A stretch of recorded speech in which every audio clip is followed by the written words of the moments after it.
ఈ కార్యక్రమానికి సిపిఎం జిల్లా కార్యవర్గ సభ్యులు గునగంటి రాజన్న గారు, అదేవిధంగా సీనియర్ నాయకులు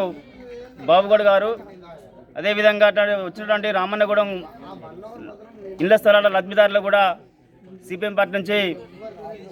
ధనాదిస్తాను. అదేవిధంగా గత 1998లో తెలుగుదేశం ప్రభుత్వ హయాంలో ఇళ్ల స్థలాల కోసం కొనుగోలు చేసిన భూమిని ఇప్పటి వరకు కూడా పంపిణీ చేయకుండా వారికి పట్టాదారు కాగితాలు ఇచ్చారు తప్ప ప్రత్యక్షంగా ఆ స్థలాలను అద్దులు నిర్ణయించి ప్లాట్లు చేసి ఆ యొక్క లబ్ధిదారులకు ఇంతవరకు కూడా పంపిణీ చేయకపోవడం ఈ ప్రభుత్వ అధికారుల నిర్లక్ష్య వైఖరికి నిదర్శనమని కూడా ఈ సందర్భంగా మేము ప్రభుత్వాన్ని డిమాండ్ చేస్తూ ఉన్నాం. అదేవిధంగా పట్టాదారు పాస్ పుస్తకాలు కాగితాలు ఇచ్చి కూడా అవి ఏవైనా చూసుకొని ముడుచుడు తప్ప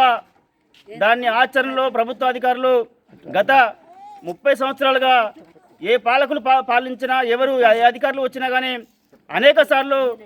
వివిధ ప్రజా సంఘాల ఆధ్వర్యంలో పార్టీల ఆధ్వర్యంలో మేము వినతిపత్రాలు ఇచ్చి రాస్తారోకో చేసి ధర్నాలు చేసిన కానీ ఈ మేమాత్రం కూడా ఈరోజు అధికారులు చెల్లం లేకుండా పోతా ఉన్నది. అంతకుముందు ఆ రోజు 40,000కు ఎకరం చొప్పున కొన్నటువంటి భూమి లబ్ధిదారులకు తక్కువ పడతారంటే వారు తన జేబుల నుంచి తన ఇంటి ఖర్చుల నుంచి వాళ్ళు మనిషి 1,500 రూపాయలు వేసి ఆ రోజుల్లోనే 98లో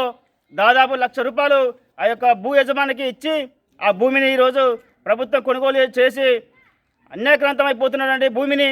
దక్కించుకొని దాన్ని ప్రజలకు దక్కాలనే దాంట్లో ప్రభుత్వ అధికారులు నిర్లక్ష్యం వహిస్తున్నారని ఈ సందర్భంగా మేము ప్రభుత్వం డిమాండ్ చేస్తున్నాం. తక్షణమే ఇప్పుడు ఈ వారం రోజుల్లో ఆ యొక్క భూమిని కనుక పంపిణీ చేయకపోతే ఇళ్ల స్థలాలు కనుక చేసి వాళ్ళకు లబ్ధిదారులు కనుక ఇవ్వకపోతే